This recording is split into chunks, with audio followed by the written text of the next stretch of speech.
ஹாய்ங்க. It's Monday evening. இன்னைக்கு பார்த்தீங்கன்னா, சாம்பார் தூள் அரைக்க போறோங்க. வீட்டு சாம்பார் தூளு. அதுக்கான ரெசிபி தான் நான் உங்களுக்கு ஷேர் பண்ணியிருக்கேன். அதுக்கான அளவு சொல்லிடுறேங்க.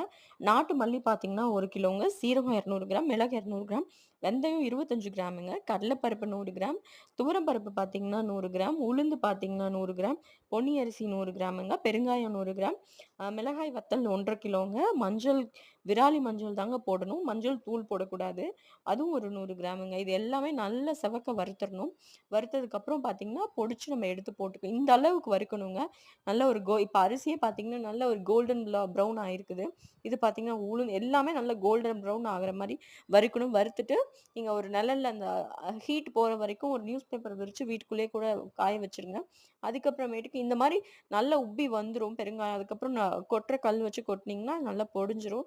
இந்த மாரி ரெடி பண்ணி வச்சுட்டு, நீங்க மிஷின்ல கொண்டு போய் குடுத்து அரைச்சீங்கன்னா, சாம்பார் தூள் ரெடி ஆயிடுங்க. See you in another shorts. Bye.